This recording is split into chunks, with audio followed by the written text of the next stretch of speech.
Beauty and the Beast.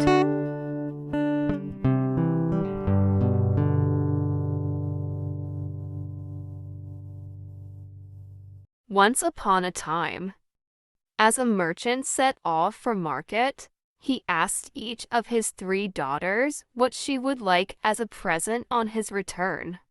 The first daughter wanted a brocade dress, the second a pearl necklace, but the third, whose name was Beauty, the youngest, prettiest, and sweetest of them all, said to her father, "All I'd like is a rose you've picked specially for me."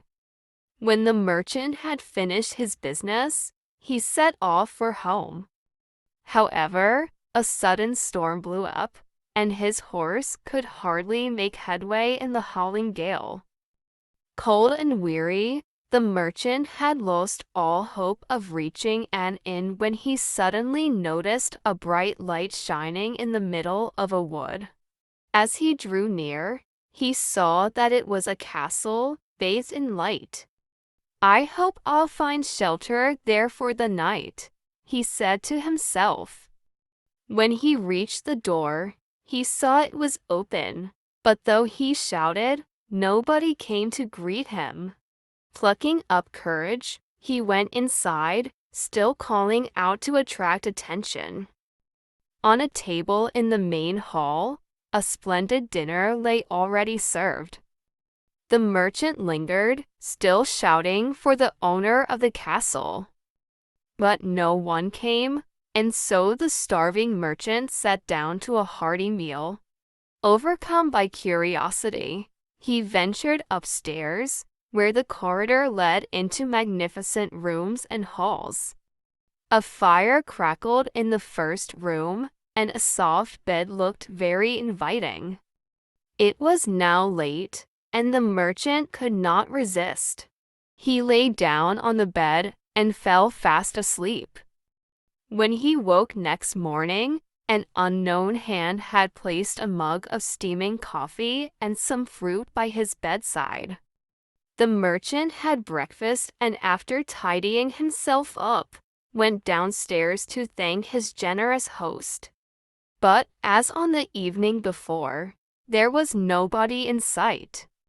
Shaking his head in wonder at the strangeness of it all, he went towards the garden where he had left his horse, tethered to a tree. Suddenly, a large rose bush caught his eye. Remembering his promise to Beauty, he bent down to pick a rose. Instantly, out of the rose garden sprang a horrible beast, wearing splendid clothes.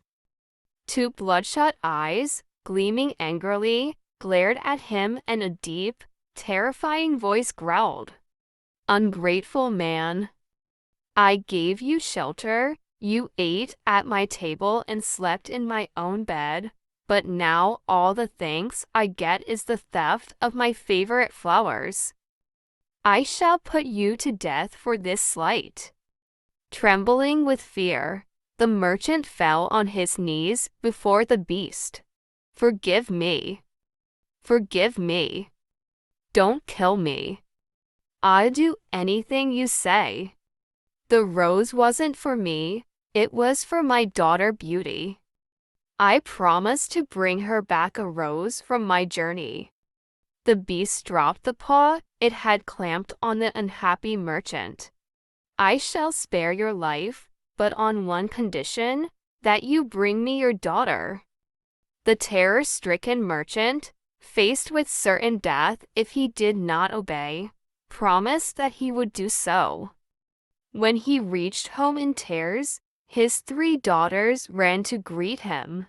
After he had told them of his dreadful adventure, Beauty put his mind at rest immediately. "Dear father, I'd do anything for you. Don't worry, you'll be able to keep your promise and save your life. Take me to the castle. I'll stay there in your place." The merchant hugged his daughter. "I never did doubt your love for me. For the moment, I can only thank you for saving my life, So Beauty was led to the castle. The Beast, however, had quite an unexpected greeting for the girl. Instead of menacing doom, as it had done with her father, it was surprisingly pleasant. In the beginning, Beauty was frightened of the Beast and shuddered at the sight of it. Then she found that, in spite of the monster's awful head, her horror of it was gradually fading as time went by. She had one of the finest rooms in the castle and sat for hours, embroidering in front of the fire. And the Beast would sit, for hours on end, only a short distance away, silently gazing at her. Then it started to say a few kind words, till in the end, Beauty was amazed to discover that she was actually enjoying its conversation. The days passed, and Beauty and the Beast became good friends. Then one day, the Beast asked the girl to be his wife. Taken by surprise, Beauty did not know what to say. Marry such an ugly monster. She would rather die. But she did not want to hurt the feelings of one who, after all, had been kind to her. And she remembered too that she owed it her own life, as well as her father's. I really can't say yes, she began shakily. I'd so much like to. The Beast interrupted her with an abrupt gesture. I quite understand. And I'm not offended by your refusal. Life went on as usual, and nothing further was said. One day, the Beast presented Beauty with a magnificent magic mirror. When Beauty peeped into it, she could see her family far away. You won't feel so lonely now, were the words that accompanied the gift. Beauty stared for hours at her distant family. Then she began to feel worried. One day, the Beast found her weeping beside the magic mirror. What's wrong? He asked, kindly as always. My father is gravely ill and close to dying. Oh, how I wish I could see him again before it's too late. But the Beast only shook its head. No. You will never leave this castle. And off it stalked in a rage. However, a little later, it returned and spoke solemnly to the girl. If you swear that you will return here in 7 days' time, I'll let you go and visit your father. Beauty threw herself at the Beast's feet in delight. I swear.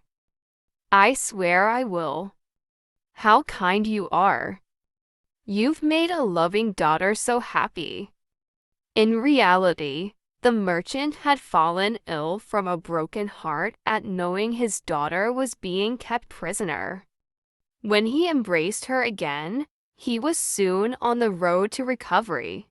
Beauty stayed beside him for hours on end, describing her life at the castle and explaining that the Beast was really good and kind.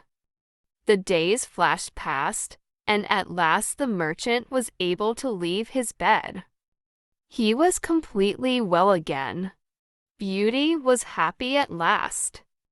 However, she had failed to notice that 7 days had gone by. Then one night she woke from a terrible nightmare. She had dreamt that the Beast was dying and calling for her, twisting in agony. Come back. Come back to me. It was pleading. The solemn promise she had made drove her to leave home immediately. Hurry.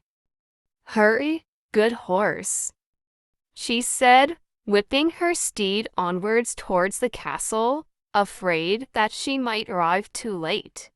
She rushed up the stairs, calling, but there was no reply.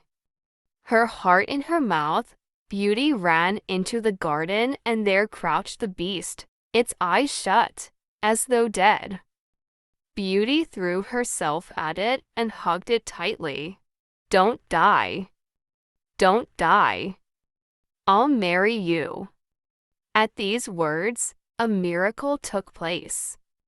The beast's ugly snout turned magically into the face of a handsome young man. How I've been longing for this moment, he said. I was suffering in silence and couldn't tell my frightful secret. An evil which turned me into a monster, and only the love of a maiden willing to accept me as I was could transform me back into my real self. My dearest, I'll be so happy if you'll marry me. The wedding took place shortly after, and, from that day on, the young prince would have nothing but roses in his gardens. And that's why, to this day, the castle is known as the Castle of the Rose.